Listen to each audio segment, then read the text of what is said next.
ou os juízos de Deus. Gostaria que você abrisse comigo e a gente lesse esse texto. Apocalipse 14, versículo de número 7. Vamos ler o 6 e 7. Apocalipse 14, versículos 6 e 7. Quem achou diz amém? Amém, irmão? Diz assim: vi outro anjo voando pelo meio do céu, tendo o evangelho eterno para pregar aos que se assentam sobre a terra e a cada nação e tribo e língua e povo, dizendo em grande voz: temei a Deus e dá-lhe glória, pois é chegada a hora do seu juízo, e adorai aquele que fez o céu e a terra e o mar e as fontes das águas. Versículo 7, dizendo em grande voz, diga comigo: temei a Deus e dá-lhe glória, pois é chegada a hora do seu juízo.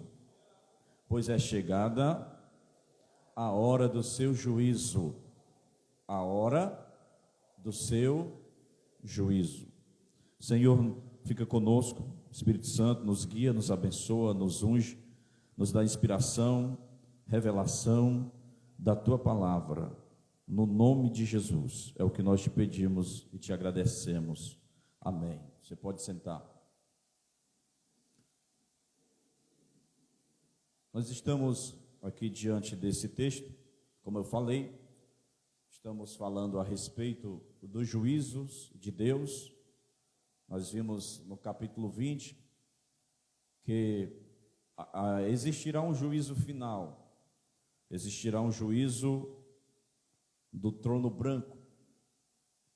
Há alguns juízos bíblicos, há alguns registros de juízos de Deus na Bíblia. Nós vemos que há um julgamento das obras dos próprios crentes, como está inserido em 2 Coríntios capítulo 5, versículo 10, também 1 Coríntios 3, 11 a 15, que ele fala que há o julgamento dos crentes que é no tribunal de Cristo. Não é um juízo para condenação, mas para premiação. Falei já sobre isso. Também a Bíblia nos registra em Ezequiel capítulo 20, lá nos versículos 34 até o 38, fala sobre um juízo de Israel, ou um juízo sobre Israel. Israel, ele vai padecer nas mãos dos inimigos. Israel vai passar por um juízo severo, principalmente na grande tribulação. Nós temos também o julgamento das nações. O profeta Joel fala sobre este juízo, capítulo 3, versículo 2, de um grande exército. Mateus 25, Jesus fala sobre este juízo, as nações sendo julgadas. Tem um texto em Apocalipse que diz que Cristo veio para julgar as nações com varas de ferro. Também a Bíblia fala sobre um juízo que virá sobre os próprios anjos. 1 Coríntios 6 e 3, Paulo diz que nós também vamos julgar os anjos. Na pequena carta de Judas, que não é o traidor, mas Judas, ele escreveu na sua pequena carta, ele diz que tem demônios, espíritos que estão aprisionados em cadeias eternas, lá nas profundezas, nas catóteras, que significa profundezas, nos tártaros, que esses espíritos estão ali esperando para um grande julgamento. Eles estão em cadeias eternas preparado para juízo. E existe o juízo do grande trono branco, que é Apocalipse 20, versículo 11 até o 15. Então, a hora do seu juízo, observe que esse texto que nós lemos diz assim: temei a Deus, dá-lhe glória, porque vinda é a hora do seu juízo.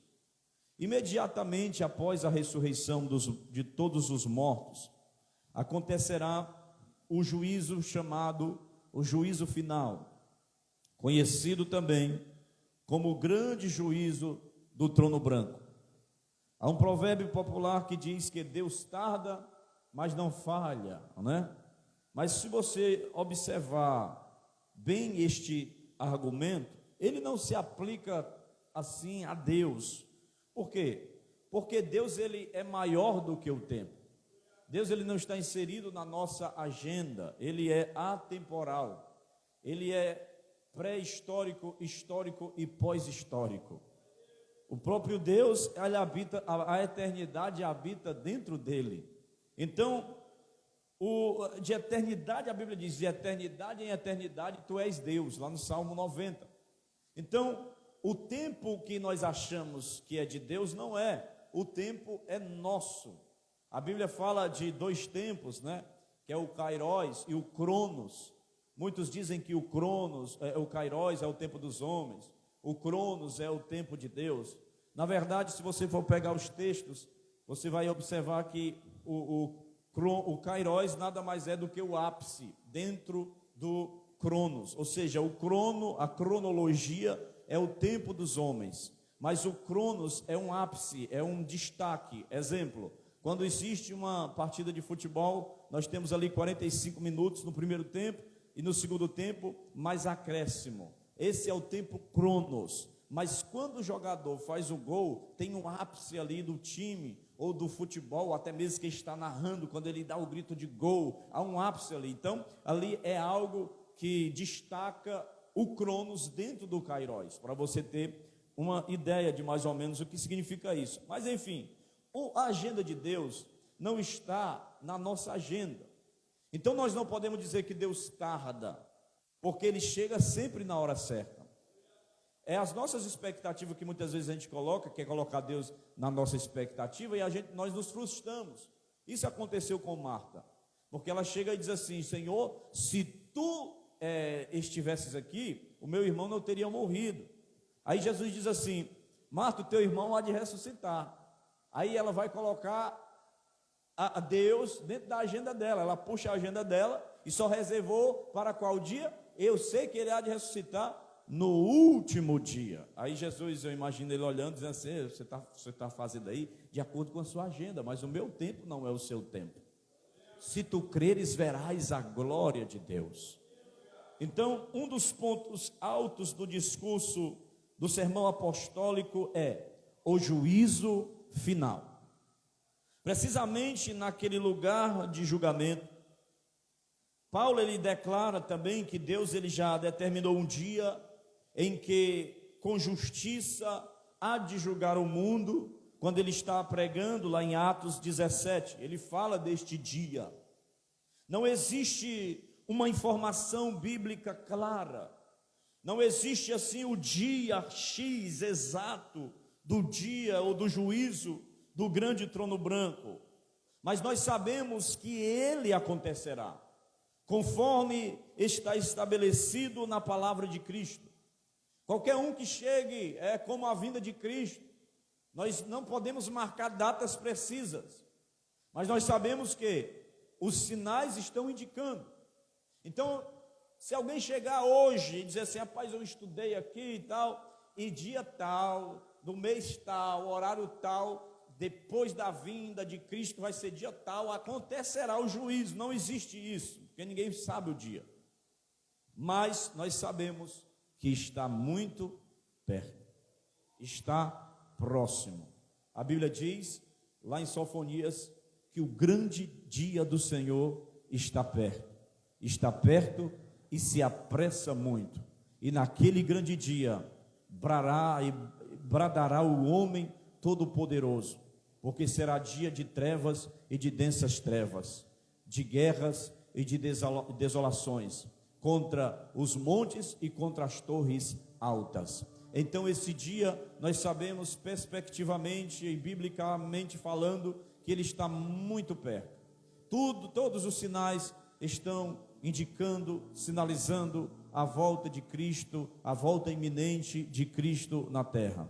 A cada passada de tic-tac do relógio, dos segundos, dos minutos e das horas, nós sabemos que Cristo está às portas. E nós já podemos falar como aquela esposa em Cânticos: eis aí, eu já escuto os passos do meu amado, ele vem pulando sobre os montes, Ele vem saltando sobre os outeiros. Ah, quem dera o meu Cristo, o nosso Cristo, viesse esta noite, a trombeta tocasse e nós nos encontrássemos lá em cima, saindo deste mundo mal, dessa atmosfera tão injusta, dessa atmosfera tão guerrilheira, dessa atmosfera tão contendeira que nós estamos vivendo hoje. Mas nós sabemos que há uma esperança. A esperança é que Cristo está chegando, Ele está voltando para a sua igreja. Nós temos na Bíblia, voltando aqui para a questão do juízo, nós temos alguns aspectos da justiça divina.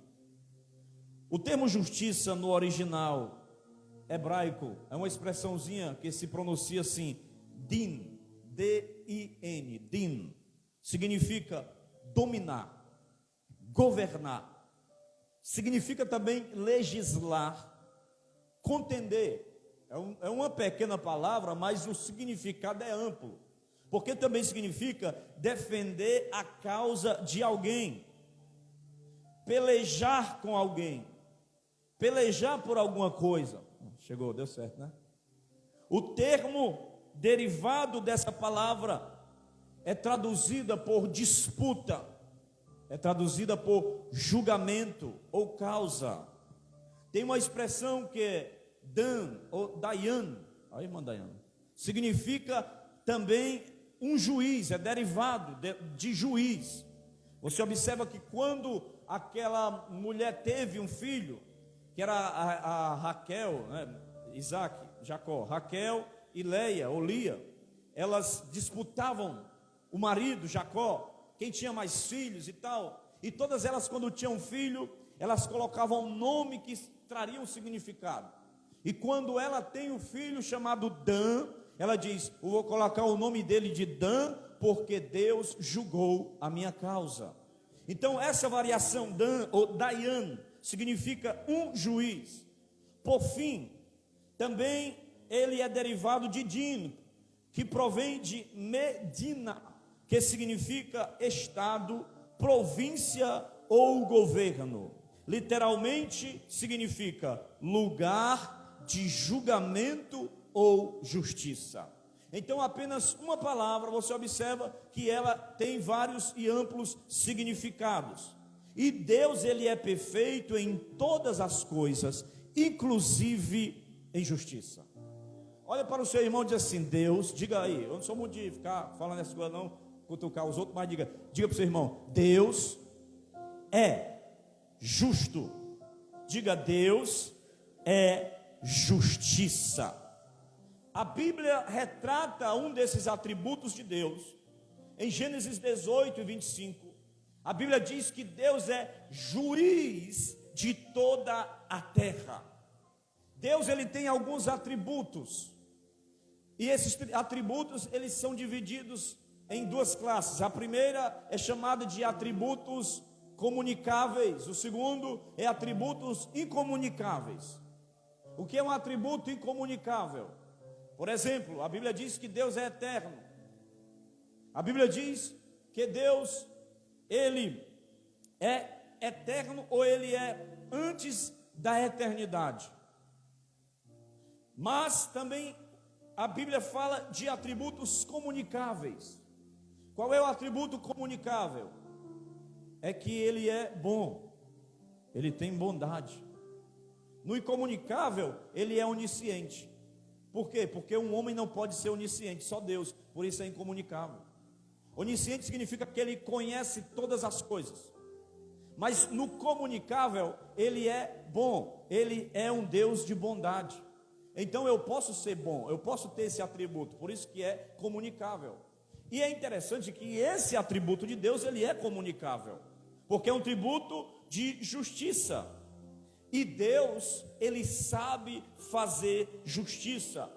As Escrituras ensinam que haverá um juízo final, definitivo no último dia, sem chance de arrependimento ou mudança de ideia durante o mesmo. A essência reta do juízo de Deus é fortalecida no fato de que ele conhece os pensamentos dos homens. Observe que A Bíblia diz que o trono de Deus tem uma base. A base desse trono, segundo os Salmos, é justiça e juízo. Deus, ele é amor. E como ele é? Sexta-feira eu falei aqui sobre o amor de Deus. A coisa mais linda que existe, o amor de Deus. Se você acha que o William Shakespeare, esses camaradas, né, que fica filosofando, fazendo poesias e não sei mais o que, eles são românticos, é porque você não conhece o Deus da Bíblia.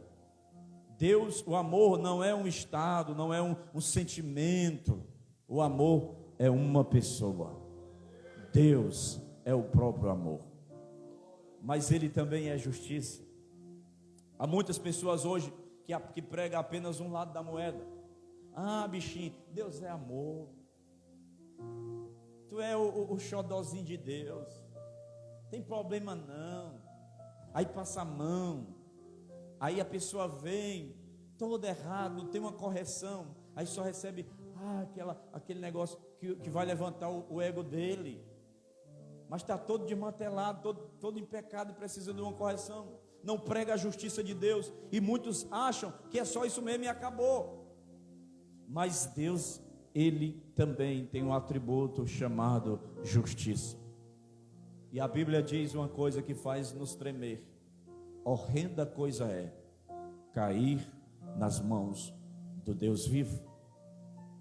Hebreus diz que Deus, ele é um fogo consumidor. A essência reta do juízo de Deus, ela é fortalecida pelo fato de que ele conhece os pensamentos dos homens. Só no livro de Salmos nós temos muitas características da justiça de Deus. A justiça de Deus nos Salmos, e eu anotei aqui no meu esboço. No Salmos 145, verso 17 diz que a justiça de Deus é santa.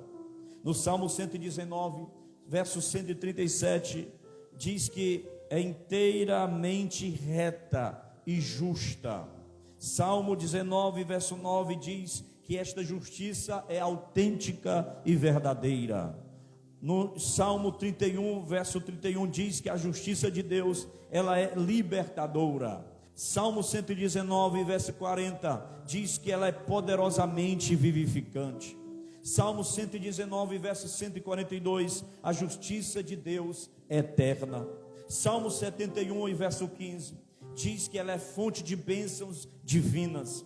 No Salmo 116, verso 5, diz que é investida de piedade. Salmo 145, verso 7, exaltada em cânticos do louvor. E Salmo 5 e 8 diz que essa justiça é poderosa para guiar. Então Deus, ele é justo. A Bíblia fala uma expressão hebraica que é Yahvé Tzidkenu, ou Jeová Tzidkenu, que significa o Senhor é nossa justiça.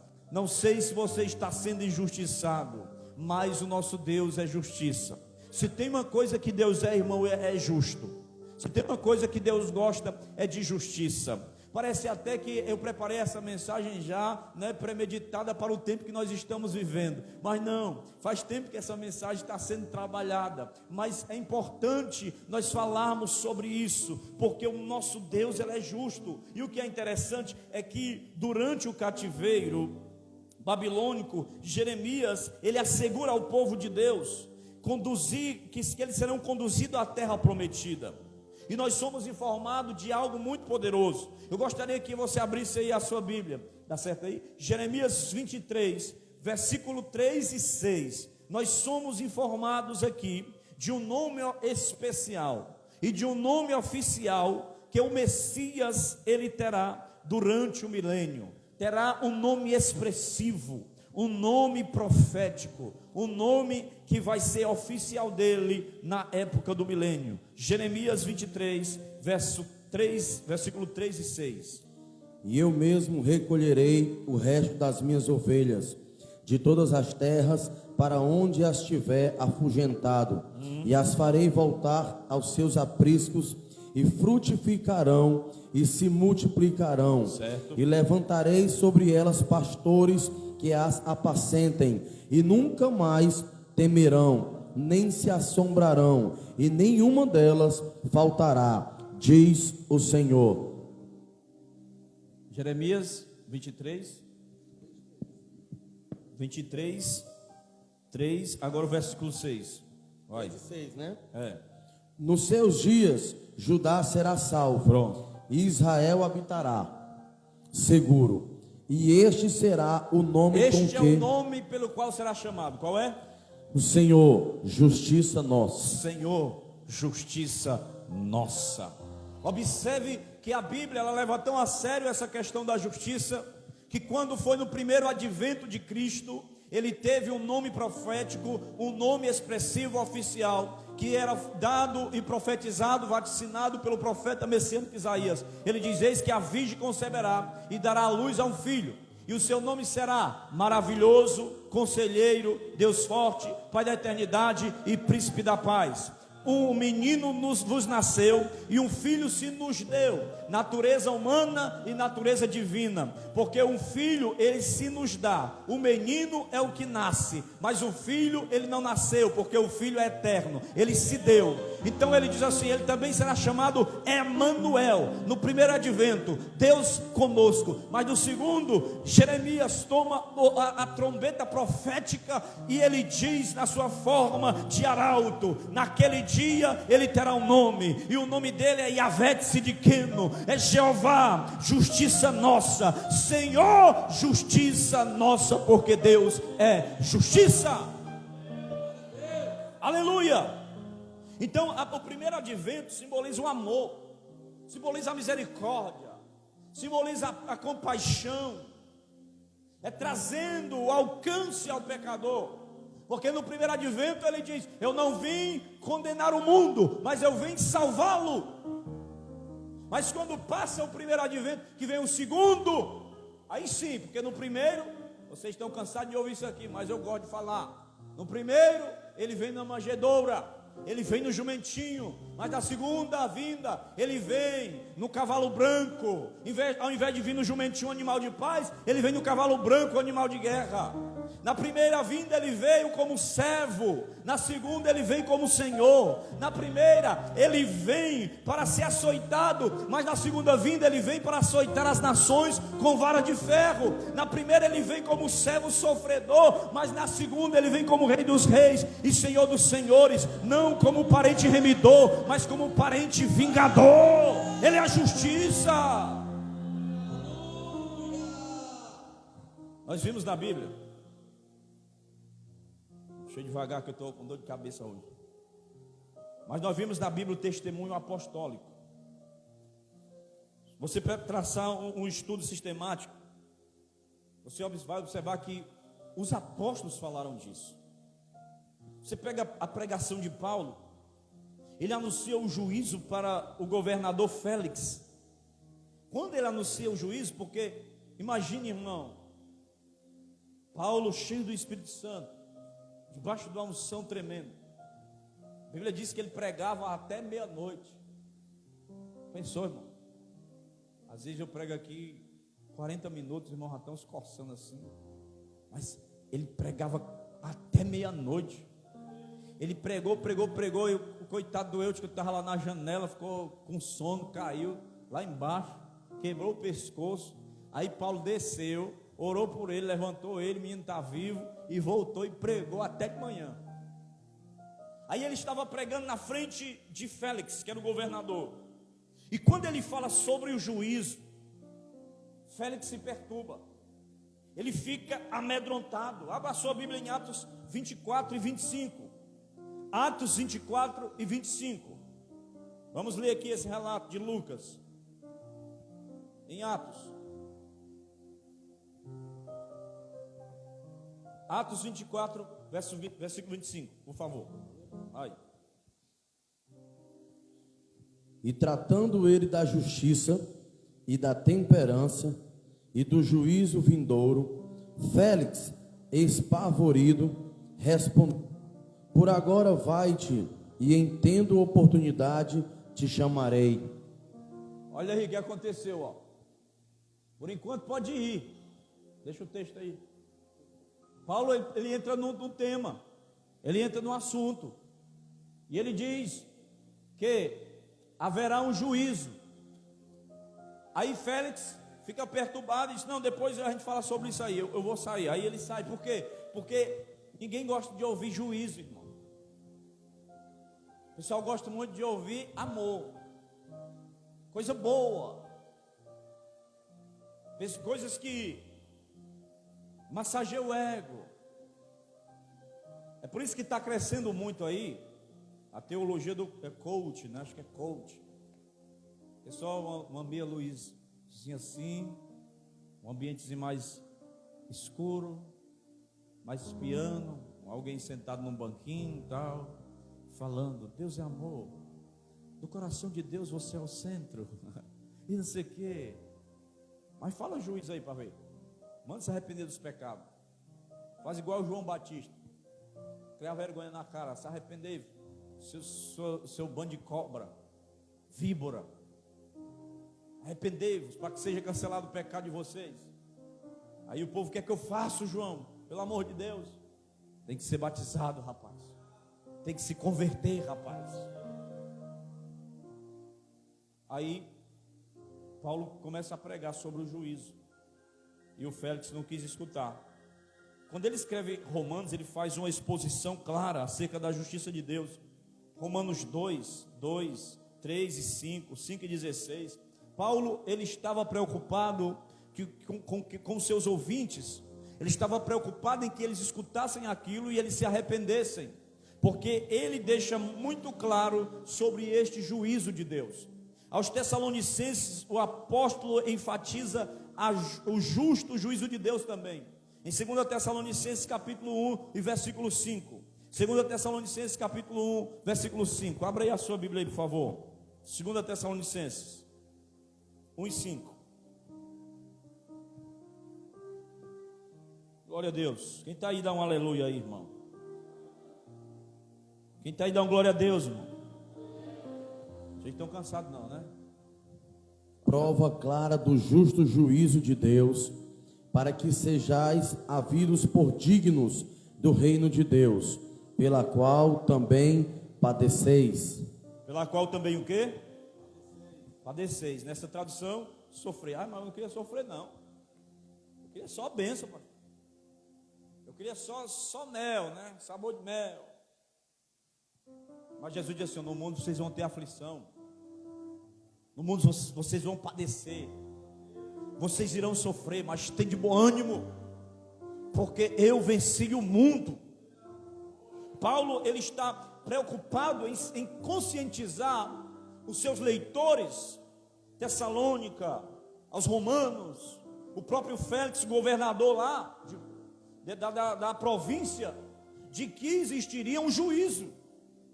Você está consciente, isso está latente no seu consciente, irmão, na sua mente, que um dia nós temos que encarar um juízo de Deus. Pedro também, ele trata sobre o juízo divino, oferecendo detalhes. Ele cita que o que acontecerá com os céus e a terra no dia do juízo. Até a natureza vai sofrer revoluções e convulsões cósmicas diante deste juízo. Abra aí sua Bíblia, por favor, 2 Pedro, capítulo 3. Eu vou ler esse texto aqui. 2 Pedro, capítulo 3. Olha o que diz, versículo 7. 2 Pedro, capítulo 3, versículo 7. Quem achou?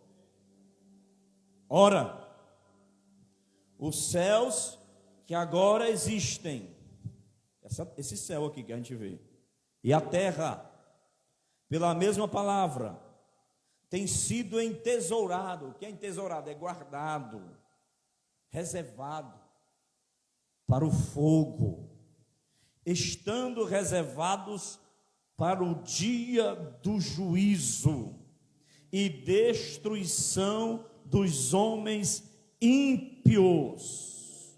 Destruição dos homens ímpios, não é destruição da igreja, é dos homens ímpios.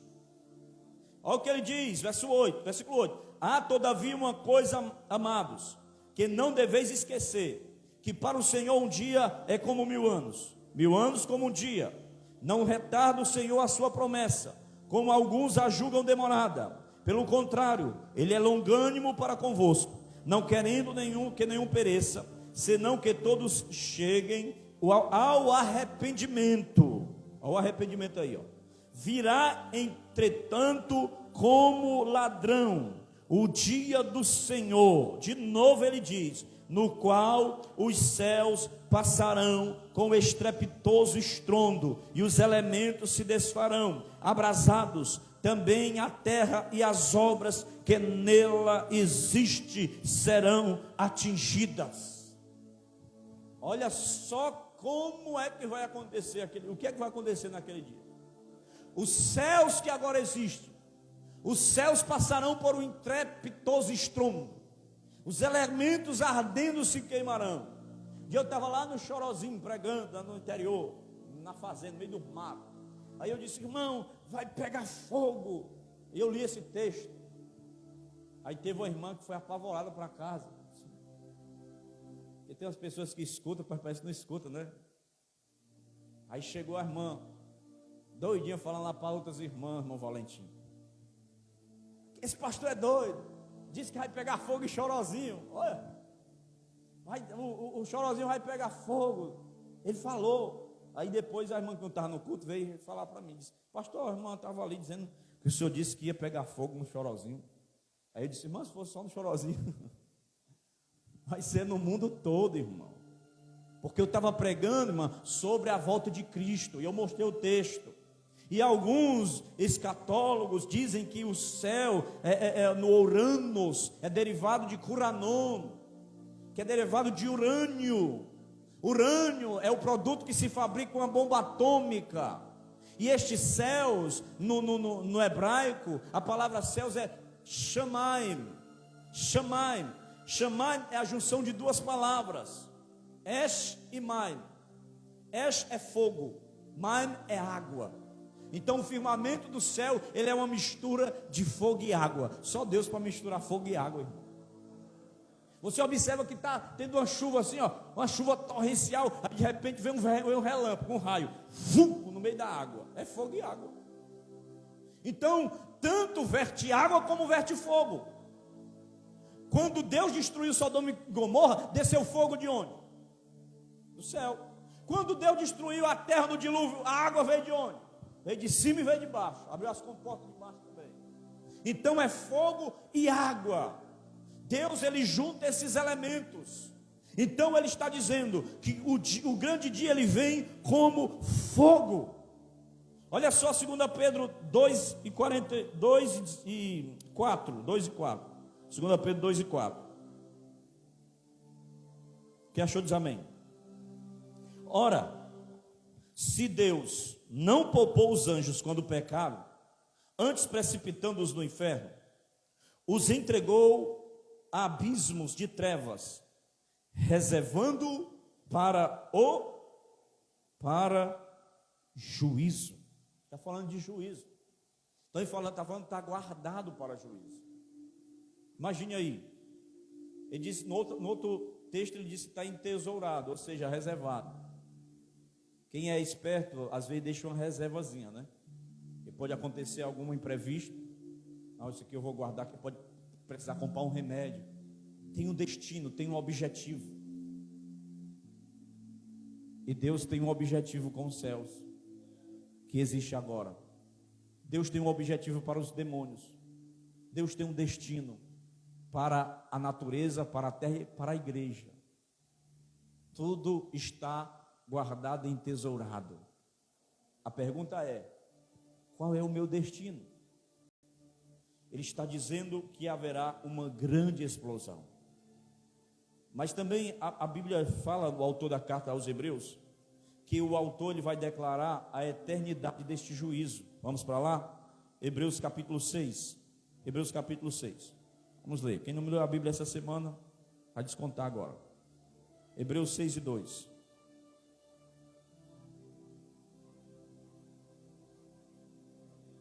Vamos falar do Hebreus 6 e 1, a gente leu o 2. Olha o que ele diz. Quem achou diz amém. Por isso, pondo de parte os princípios elementares da doutrina de Cristo, deixemos-nos levar para o que é perfeito, não lançando de novo a base do arrependimento, de obras mortas. Ele vai falar aí de várias doutrinas, e da fé em Deus, o ensino de batismo, de imposição de mãos, da ressurreição dos mortos e do juízo eterno. Aí ele fala aí que ele declara a eternidade desse juízo, e ele também diz a garantia do juízo após a morte. No capítulo 9, versículo 27, olha só, 9 e 27. Hebreus 9 e 27. Quem achou, dá um glória a Deus. Não achei não. 9 e 27, achei. Igualmente, não. E assim como aos homens está ordenado morrerem uma só, vindo depois disto o juízo. Olha só, primeiro o homem morre, depois vem o juízo. Com Jesus foi ao contrário. Primeiro veio o juízo, depois ele morreu.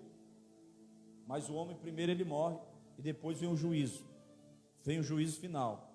Tem até o hino que diz: não adianta prece nem Ave Maria, vai aguardar até o último dia a condenação do juízo final. O homem pode ser famoso no mundo inteiro, ter grandes amigos e muito dinheiro, mas quando morrer, nada pode levar. A multidão levará até o cemitério, mas lá para frente o caso é mais sério, não terá ninguém para o acompanhar. Morreu sem Cristo, já era, o juízo está aguardando. Tiago, ele menciona aspectos importantíssimos da justiça divina. No penúltimo livro da Bíblia, Judas também, antes de Apocalipse, a justiça de Deus é mencionada. No versículo 4 e versículo 9. Vamos ler. Judas, não tem o número, o capítulo, mas vamos lá, capítulo único, versículo 4. Diz assim, antes de Apocalipse, vizinho aí: pois certos indivíduos se introduziram com dissimulação, os quais desde muito foram antecipadamente pronunciados para esta condenação, homens ímpios, que transformam em libertinagem a graça de nosso Deus e negam o nosso soberano e Senhor Jesus Cristo. Olha o versículo 9. Acho que é o 9. Contudo, o arcanjo Miguel, quando contendia com o diabo e disputava a respeito do corpo de Moisés, não se atreveu a proferir juízo infamatório contra ele. Pelo contrário, disse: o Senhor te repreenda, porque o juízo que está reservado para este camarada aqui, quem vai dar é o Senhor. Lá em Apocalipse 20, o juízo é o lago de fogo. Então nós observamos que a Bíblia, ela traz um assunto completo sobre a justiça de Deus, sobre o juízo de Deus, tomando textos aqui dos apóstolos, e este juízo, ele vai desembocar até no acerto final. 1 Pedro capítulo 4, versículo 5 diz: porém, eles vão ter de prestar contas a Deus, que está pronto para julgar os vivos e os mortos. Ei, irmão, ele já está pronto. Deus já está pronto para julgar os vivos e os mortos. A Bíblia diz que todos nós prestaremos contas da vida preciosa que recebemos do Senhor. A Bíblia diz que de todas as obras, sejam boas ou más, em Romanos 14, nós vamos prestar conta. Nós vamos também prestar conta, a Bíblia diz lá em Mateus, até das palavras, no que nós dissemos. Já pensou, irmão?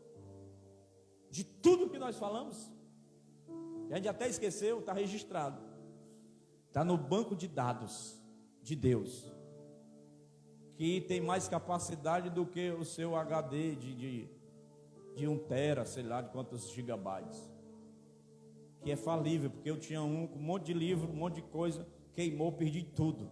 Minha biblioteca digital foi toda por água abaixo, mas lá no céu, os arquivos lá não se acabam não.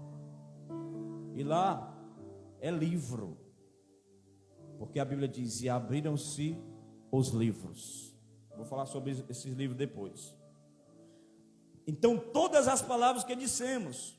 Abra aí Mateus 12, por favor, versículo 36. Mateus, capítulo 12, versículo 36. Acho que é o 12.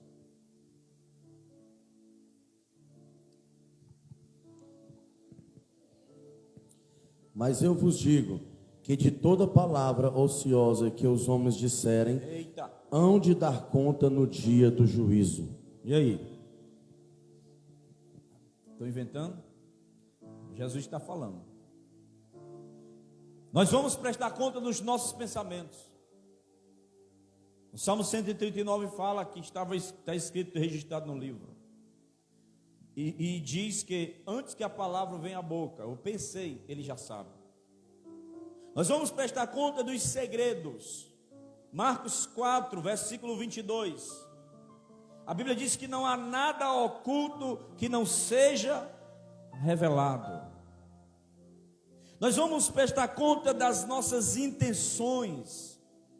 Em Hebreus 4 e 12 diz que a palavra de Deus é mais afiada do que uma espada de 2 gumes, que penetra até a divisão da alma, do espírito, entre juntas e medulas, que discerne as intenções dos nossos corações. Nós vamos prestar conta, irmãos, do nosso caráter, das nossas atitudes relacionadas a todas as pessoas e as coisas. Nós vamos prestar conta da nossa falta de amor. Nós vamos prestar conta do nosso trabalho e do nosso ministério. Então é bom eu fazer um raio-x introspectivo de mim mesmo, para saber como é que está o meu caráter, para saber como é que está o meu testemunho, para saber como é que está o meu serviço prestado a Deus. Não estou falando de serviço prestado a homens, nem a pastor, não. Eu vou lá para a igreja, eu tenho que ir hoje, o pastor vai mandar uma mensagem, não sei o que, os irmãos vão querer ficar me perturbando. Não, irmão, diante de Deus, como você está? Como está a sua vida diante de Deus? Como é que você tem cuidado das pessoas? Como é que você tem cuidado da sua família, da sua esposa, do seu esposo, dos seus filhos? Como é que você está diante de Deus? Uma hora dessa não dá para dar muita glória a Deus, não. Mas tudo está sendo registrado. Aleluia. Capítulo 5 de Daniel.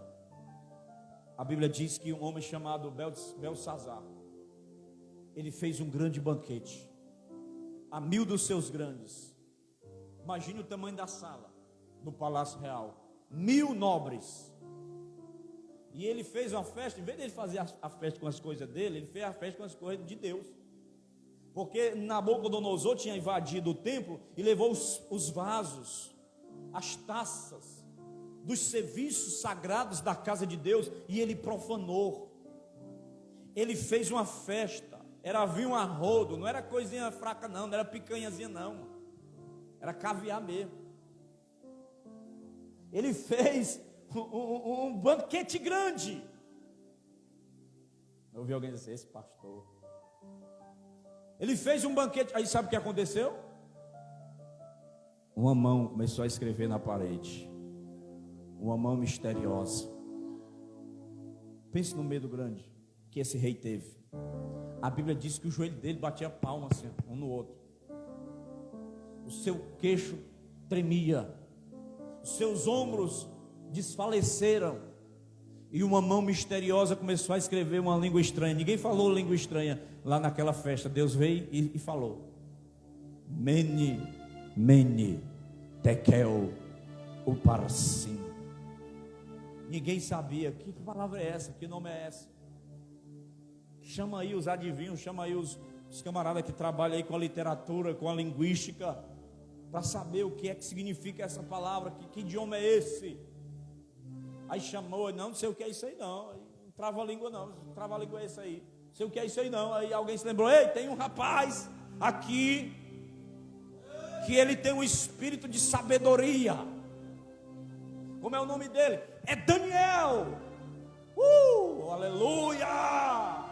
Oh meu Deus. porque Daniel foi um dos rapazes que pegaram no exílio e levaram para a Babilônia, para ser o jovem a serviço do rei. E quando ele chegou lá, a Bíblia diz que ele resolveu não se contaminar com os manjares do rei. A Bíblia diz que Deus deu sabedoria para Sadraque, Ananias, Misael e Azarias, mas para Daniel Deus deu algo a mais. Deus deu a ele interpretação de sonhos, Deus deu a ele visões e revelações.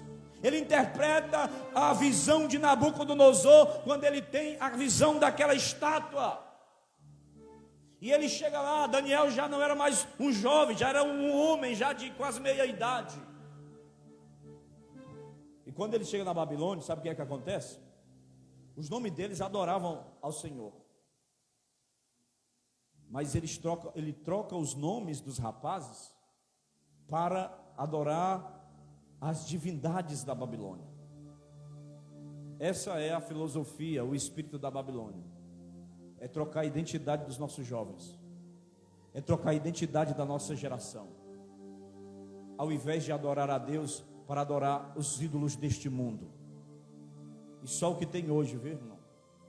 É a desfiguração da identidade espiritual da nossa juventude, começando dentro das universidades. Hoje já se instala legalmente, se uma pessoa quiser mudar o nome dele, tem um nome de homem, mas quer botar para mulher, é autorizado, cartório, lá no cartório registrado, porque o espírito da Babilônia ainda está reinando neste mundo. Mas deixa eu voltar para a história. Quando ele chama, diz quem é, o nome dele é Daniel. Você se lembra do nome do menino, da mulher? Dan. Deus julgou a minha causa. Não anotei nada disso aqui, Deus está me dando agora. Dan significa juiz. Ani significa eu ou meu. Quando Deus se revela para Moisés, ele diz assim: Moisés, para Faraó, diga que o eu sou te enviou. Ele diz: Ani Erie Asher Erie, eu sou o que sou. Ani significa eu ou meu. Ani significa Ani Ben Elohim, eu sou o filho de Deus, quando ele fala para Caifás. E El significa Deus. Então, juntando essas expressões, Dan, Ani, El, significa Deus é meu juiz. Então quando ela chama, quando ele diz como é o nome dele, é o Deus que é juiz. Ele está vindo aí para julgar a tua causa. E ele vai interpretar o que está escrito aí. E quando ele chega diante daquele rei, ele olha e diz assim: és tu aquele Daniel? Sim, eu sou. És tu aquele Daniel? Sim, porque ele está dizendo: eu não mudei o meu caráter, eu não me desviei, eu não neguei a minha fé, eu ainda estou ativo, mais forte, mais ungido, desde o dia que me lançaram na cova dos leões, desde o dia que eu saí de lá, eu voltei mais fortalecido. Aleluia! Sou eu, rei. O que é que significa na Xarabacaia? Oh, aleluia. Pois o que é que significa o que está escrito aqui? Aí ele diz: tá bom, vamos lá. Mene, mene,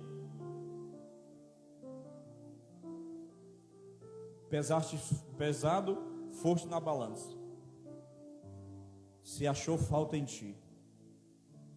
Vamos ler o texto, vamos lá para Daniel. Daniel 5. Quem está aí, dá uma glória a Deus. Oh Espírito Santo, obrigado. Daniel 5.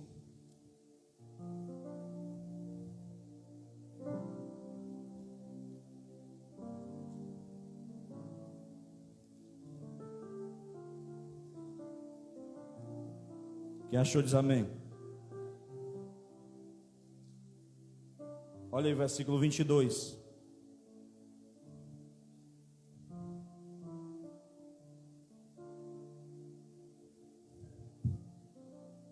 25. 25, vamos lá. Amém? Todo mundo abriu aí? Achou aí? Esta é, pois, a escritura que se traçou: Mene, Mene, Tekel e Parsim. Esta é a interpretação daquilo. Mene, contou Deus o teu reino e deu cabo dele. Se acabou. Ei, irmão, Deus sabe contar.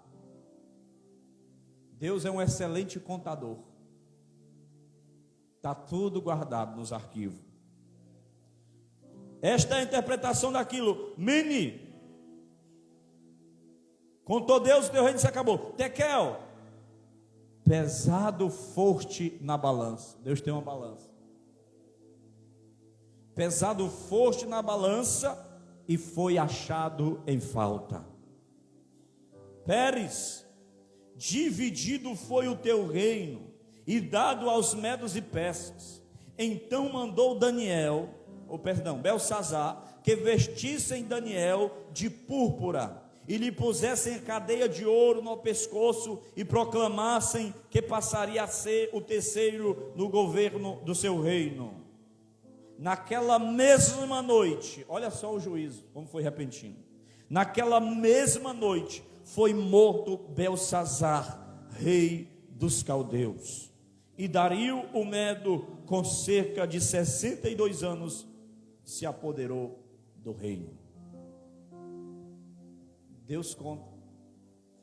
Deus pesou um rei na balança. Eu não sei quantos quilos pesa uma ação, uma atitude. Eu não sei quanto pesa uma palavra, mas Deus sabe. Eu não sei quanto pesa os meus pecados e as minhas iniquidades voluntariamente contra Deus. Mas Deus sabe, porque Ele tem uma balança. E a balança dele é justa. Deus conta. Deus conta quantas vezes você dá glória a Deus aqui. Mas Ele conta quantas vezes você fala palavrão na sua casa. Contou Deus. Pesou Deus. Se acabou. Naquela mesma noite. Ele não viu o sol nascer para contar a história. Por quê? Porque Deus é amor, mas Ele também é justiça. John Bunyan, ele declarou o seguinte: o pecado é o desafio da justiça de Deus. Existe também uma prestação individual. Estou terminando.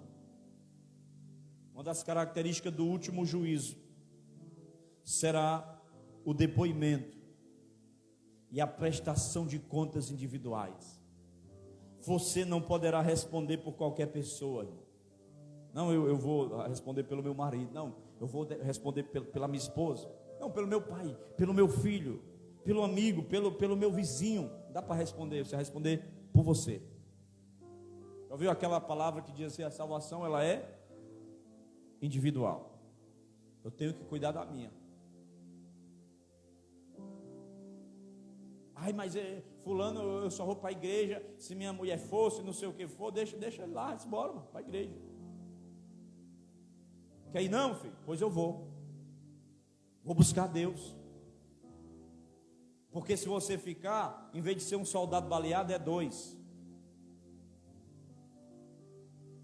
Alguém até disse assim: para tirar o foco, ele não basta matar um soldado, tem que ferir um. Porque ele ferindo um, o outro vai parar para ficar do lado dele. E ele para 2 no meio da batalha.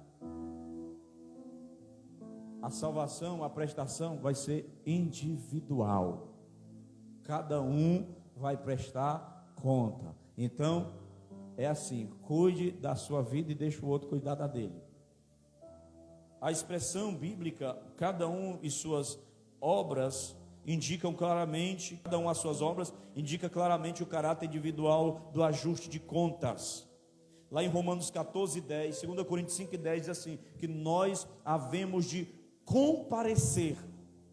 Essa expressão comparecer aí significa tornar conhecido, aberta ou publicamente.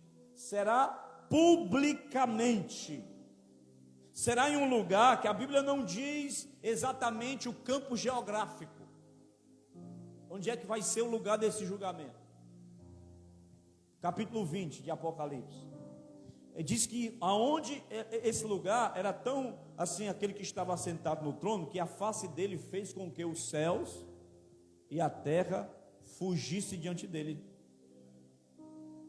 Imagine aí, irmão, a face de alguém que mete medo em você, que dá vontade de você se esconder, que dá vontade de você, não olhe para mim não, pelo amor de Deus, vou me esconder aqui. O céu e a terra não aguentou ver a face, fugiu, ficou assim uma dimensão que não tinha céu e nem terra, não tinha chão e nem céu. O ajuste de contas, o julgamento será final, inapelável. Tem um texto que diz que os homens vão dizer para os montes: montes, caia sobre nós, nos livre da ira daquele que está sentado no trono. Será sem advogado. Tem mais quem vá defender uma causa para você. Os advogados da terra estão no mesmo nível que você. João diz assim: filhinhos, rogo-vos para que não pequeis, mas se alguém pecar, nós temos um advogado junto ao Pai, Jesus Cristo, o justo. Só que naquele dia, o papel dele não vai ser de advogado, o papel dele vai ser de juiz. Não vai ter habeas corpus, não vai ter delação premiada, muito menos propina. Você não vai poder pagar. Não, a minha alivia aí que eu passo o Pix já para tu. Não dá certo, não vai ter como. Não haverá segunda chance, não haverá prorrogação, não haverá mudanças, não haverá alteração para o que o Supremo Juiz estabeleceu. Ainda haverá uma chancezinha lá na grande tribulação, mas no juízo final, meu irmão, já era. Você fechar os olhos e estiver de trás do trono, dê glória a Deus. Mas se fechar os olhos e abrir e estiver na frente desse trono aqui, já era. Morto, vi os mortos, grandes e pequenos, estavam diante do trono. E aquele que estava sentado no trono, de cuja presença fugiu a terra e o céu, e abriram-se os livros, e começou a ser dito as obras daqueles o que estava no livro, e abriram-se outro livro, que é o livro da vida, e todo aquele que não foi achado o seu nome no livro da vida foi lançado no lago de fogo, que é a segunda morte. Fica de pé. Essa mensagem é uma mensagem para conscientizarmos, para nós vermos, olharmos, enxergarmos que naquele dia não é a voz de um homem nos condenando aqueles que vão ser julgados. Não terá um piano ou um teclado tocando aqui para amenizar mais a violência das palavras. Vai ser você e ele. Você quer participar de quê? Do tribunal de Cristo ou do grande trono branco? O tribunal de Cristo é para premiação. O grande trono branco é para condenação. O tribunal de Cristo é para os salvos,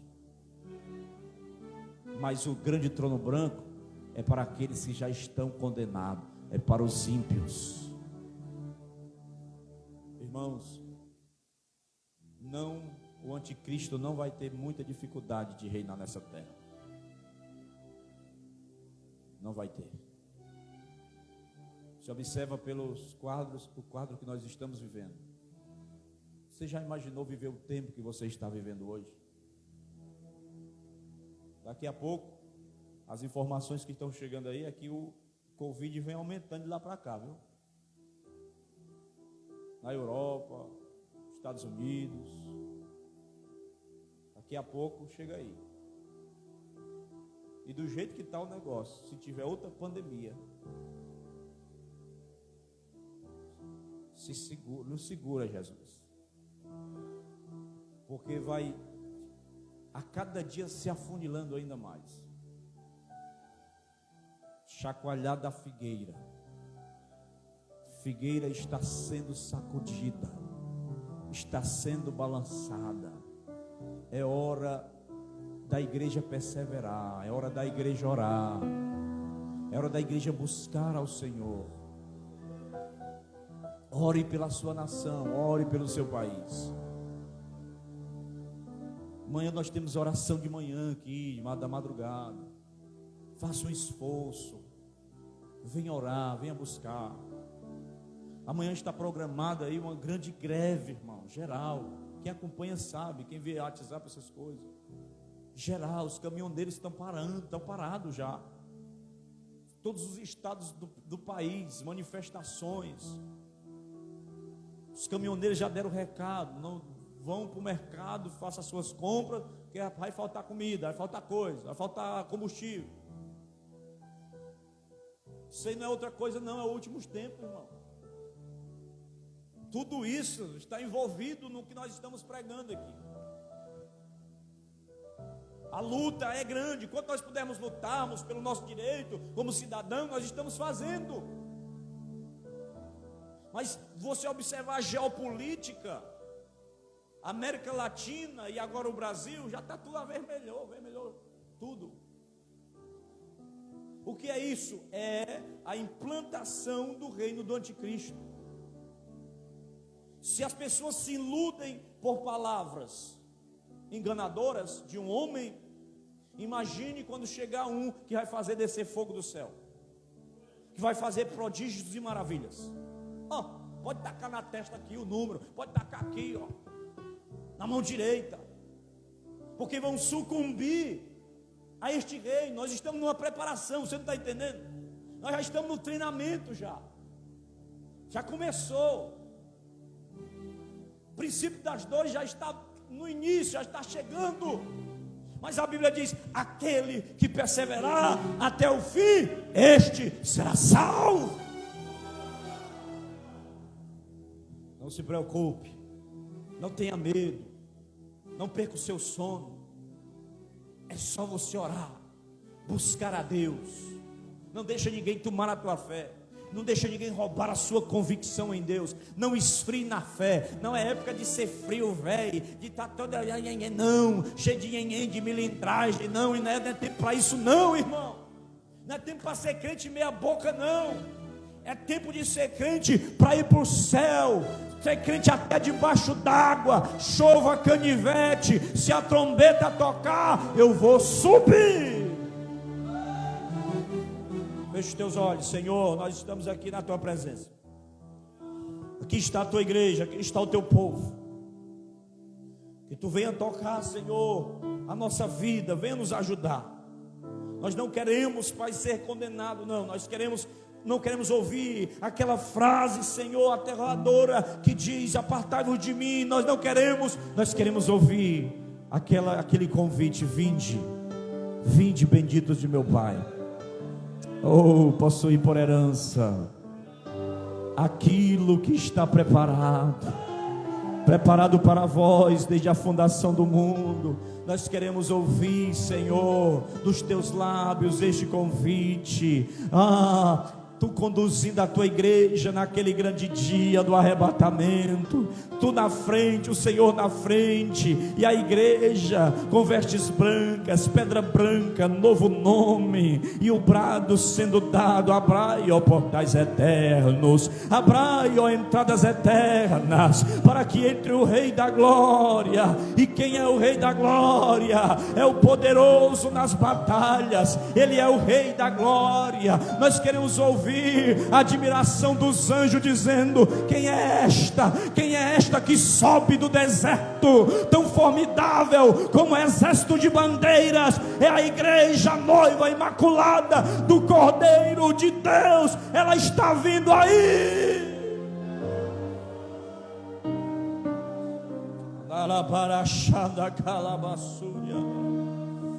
Oh, faz uma oração em prol do teu esposo, em prol da tua esposa, em prol dos teus filhos. Uma oração daquele teu vizinho que ainda não é salvo, daquele teu amigo que ainda não se converteu, porque daqui a pouco a igreja desaparecerá da terra e vai sumir com Jesus Cristo nos ares, porque nós sabemos que é já a última hora. Nos ajuda, Senhor. Nos despede em paz para os nossos lares. Toca a nossa vida. Guarda a nossa casa. Guarda a tua igreja. Não nos deixa perecer. Mas nós queremos continuar na tua presença, te adorando. No nome de Jesus. Aquele que crê, aplauda bem forte.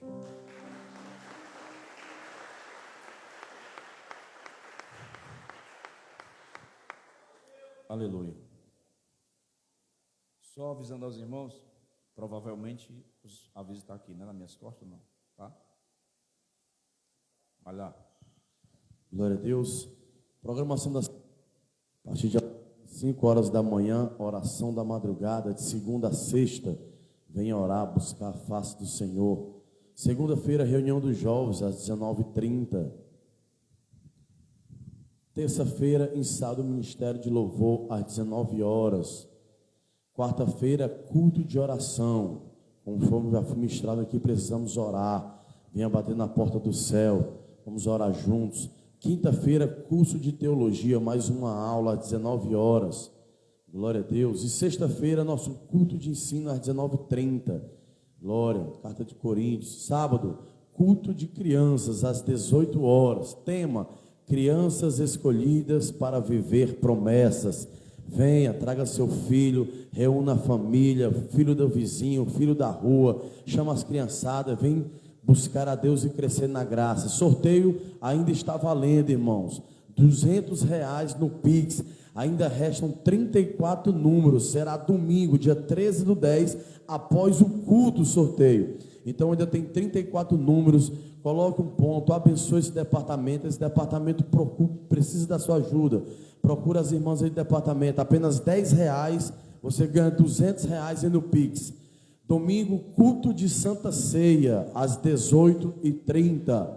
Não esqueça do quilo do amor. Aleluia. Quem tem fome tem pressa. E siga-nos nas redes sociais, @elbetelparacuru. Siga também ao Gelbe, @Gelbe_Paracuru. E também o da Dielbe, @Dielbe_Paracuru. E em breve tem o da DEMEP, em nome de Jesus. Também um meu. Glória a Deus. @pastor Ednael Silva, siga o meu também.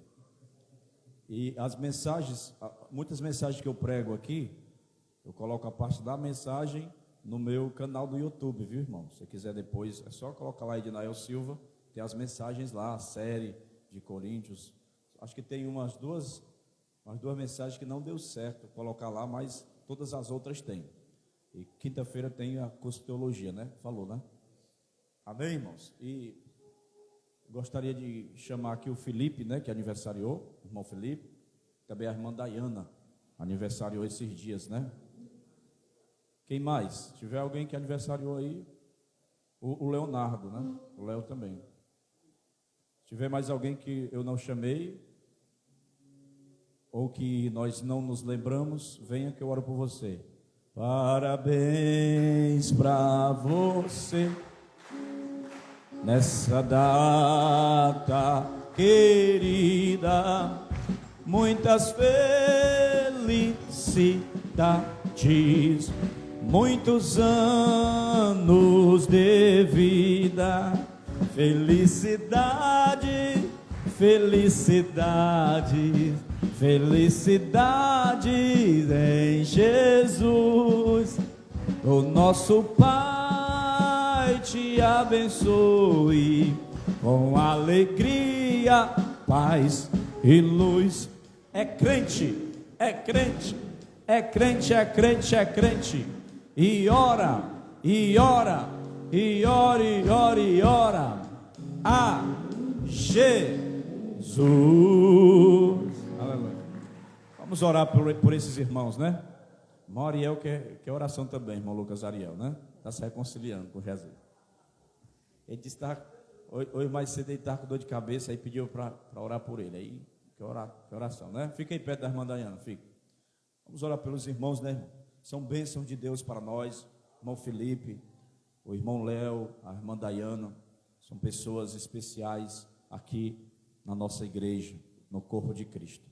Senhor, te agradeço pela vida do irmão Felipe, te agradeço pela vida do irmão Leonardo, pela vida da irmã Dayana.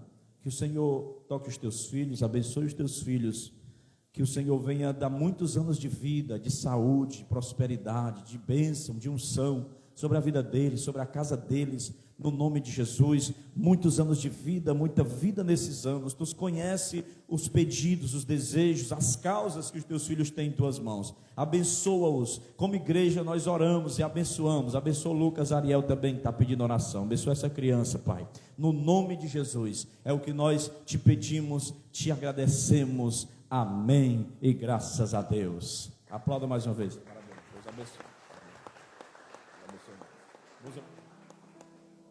Amém, irmão? Fala-me, Deus. Irmãos, em nome de Jesus, sente, pegue a sua criança aí, pegue seu filho, não saia, sente aqui, ainda tem algo reservado, a noite ainda não acabou, a noite é uma criança, então você peça a compreensão do irmão.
Pastor Ednael, irmão Micaela, Luquinhas Ariel, estamos aqui passando para dizer que somos muito felizes, muito gratos a Deus pela vida de vocês, pelo ministério de vocês, por essa família abençoada, o qual tem nos alimentado espiritualmente, tem trazido crescimento para o nosso ministério. Que Deus a cada dia recompense cada um de vocês com ricas bênçãos do céu. Somos felizes por ter vocês conosco, tá bom? Pastor Ednael, irmão Micaela e Ariel, obrigado por vocês fazerem parte da nossa história, da nossa vida. E é Vitória, tamo junto. Te amo, tia Micaele, pastor e Ariel. Um beijo pra vocês três. Tamo junto, pastor. Ô, pastor, obrigada por ter surgido na minha família e só feito crescer, viu? Tudo de bom, que o senhor continue muitos e muitos anos na presença de Deus e trazendo mais de Deus pra minha família. Amém, pastor. Tamo junto. Paz do Senhor. Olá, estou aqui para gravar uma mensagem, uma homenagem à nossa família pastoral. E o que eu quero dizer, tá? Irmã Micaele, pastor Ednael, Ariel, é que vocês são muito importantes em nossas vidas. É que Jesus nos presenteou com vocês, a nossa congregação. E então só temos que agradecer pelo desempenho de vocês, para sempre querer que nós possamos crescer espiritualmente, se dedicando, fazendo de tudo para que a gente permaneça firme nos caminhos do Senhor. E quero dizer que isso acontece sim, e que passa sempre essa mensagem que nós devemos sempre colocar Deus em primeiro lugar em nossas vidas. E quero dizer para vocês que eu estou muito feliz, eu particularmente sou muito feliz de ter vocês como meus pastores, como os meus conselheiros, e por fazer parte dessa família, né, que é a família pastoral. E às vezes eu fico até emocionada, né, porque às vezes até digo que o pastor é como um pai em nossas vidas, né, porque nos momentos mais difíceis a gente recorre a vocês, e vocês estão sempre atentos a nos ouvir, a nos ajudar, a dar conselhos. Nossa, só tenho que agradecer, porque esses 2 anos que eu estou com vocês, vocês foram pessoas maravilhosas, pessoas atenciosas, pessoas que se dedicam a nos ajudar. E eu quero agradecer, do fundo do meu coração, por fazer parte dessa família também. E dizer a vocês que nós, da Igreja Betel de Paracuru, amamos vocês e ficamos muito felizes por ter vocês conosco. A paz do Senhor, meu pastor, estamos aqui para agradecer a Deus primeiramente pela sua vida, né? Que Deus abençoe.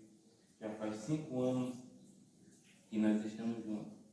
Eu não estou presente por motivo de trabalho, mas eu quero deixar aqui as minhas palavras de agradecimento a Deus primeiramente pela sua vida, que é um exemplo para nós, para a nossa família, para o nosso ministério.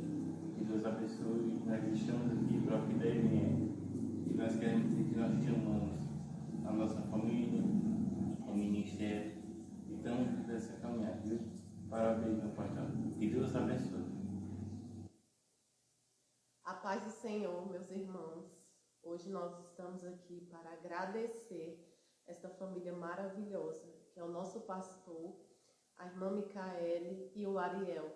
Nós somos muito gratos pela vida de vocês. Que Deus abençoe vocês grandemente, cada dia mais. Esta família abençoada que és, que tanto nos ajuda no nosso lado espiritual, na nossa comunhão com nossos irmãos.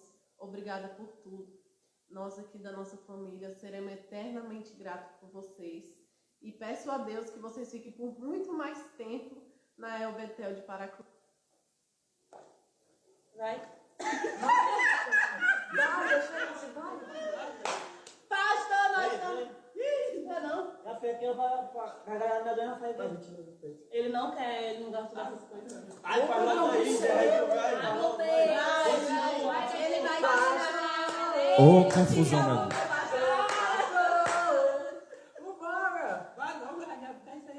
Pastor, nós estamos aqui depois de uma noite cansativa para louvar a Deus pela sua família, a sua vida, o seu ministério. Somos muito gratos por todos esses anos que o Senhor tem passado aqui, nos instruindo, nos advertindo. Vai, Gélio. Obrigada, pastor!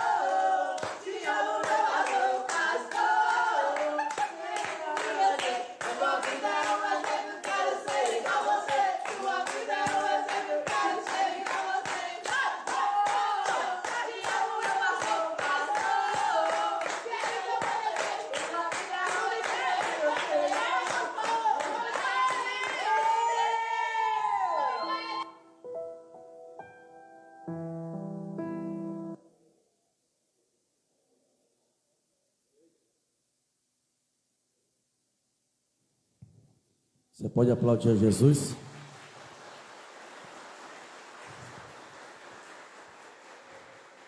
Vem aqui também, irmã Micaela. Vamos ficar de pé, estenda as suas mãos aqui em direção a essa família pastoral. Só Ariel estiver aí. Ariel é mais difícil, né? Para cá, Ariel. Eita, vazinho. Glória, vamos orar aqui por essa família. Tanto oram por nós, tanto faz por nós, nos aconselham, né? Nos orienta, nos dirige, né? Através do Espírito Santo, através da palavra. Quando a gente está mal, a gente corre atrás dele, ele está ali sempre prontidão de nos ajudar. Então, nesse momento, eu tenho certeza, e digo sem medo de errar, o nosso pastor também é ser humano, é carne, precisa de oração, tem suas dificuldades. A irmã Micaele também, como ajudadora, como auxiliadora, também às vezes está num dia difícil, às vezes tem dias maus. Glória a Deus. Assim como nós também precisam de oração, né? E precisam também do nosso apoio, né? Da nossa ajuda. Então, esteja sempre próximo, em oração, fisicamente, pela vida do nosso pastor e dessa família abençoada. Estenda suas mãos aqui em direção a essa família. Pai, 5 anos dessa família aqui conosco, 5 anos de crescimento, 5 anos de graça, 5 anos de poder, 5 anos de avivamento, 5 anos de conhecimento, 5 anos da tua presença, 5 anos, Pai, que o Senhor tem feito coisas grandes, coisas extraordinárias. Nesses 5 anos o Senhor tem cumprido promessas na vida dessa família. Cremos que ainda tem coisas extraordinárias, estrondosas ainda a realizar na vida e através da vida deles. Mas, Pai, nós como igreja, como ovelhas dirigidas por esse pastoreio, por essa família pastoral, nós também queremos declarar que somos gratos, Deus, por essa família, por aquilo que o Senhor tem feito através da vida deles, por aquilo que eles têm semeado, plantado, investido na tua obra, no teu reino. Temos a certeza que a recompensa vem do alto. É o Senhor que dá o crescimento, é o Senhor quem recompensa, é o Senhor quem abre porta, é o Senhor quem agracia, Senhor. E Pai, as tuas bênçãos, elas são ricas e não traz dores. Por isso te pedimos, Pai, que o Senhor continue a abençoar, que o Senhor continue a agraciar, que o Senhor continue a usá-los, Pai, de forma sobrenatural, trazendo do alto a revelação, trazendo do alto a palavra rema, trazendo, Pai, o conforto. Deus, também suprindo todas as suas necessidades aqui na terra, porque, Pai, precisa do teu caminho, precisa da tua direção e precisam, Pai, do teu governo sobre a vida deles. E nós como igreja abençoamos agora, em nome de Jesus, a vida do pastor Ednael, a vida da irmã Micaele e a vida do Luquinhas Ariel, com toda sorte de bênçãos. Profetizamos sobre essa família agora e para sempre, em nome de Jesus. Aplauda Jesus mais uma vez, em nome de Jesus. Irmãos, não saiam, tem uma bênção aí ainda, e nós preparamos aí com muito amor, muita dedicação para toda a igreja, tá bom? Passa a palavra agora para o pastor Ednael. Glória a Deus. Quero me fazer chorar mesmo, né? Agradeço a todos, né, que pelas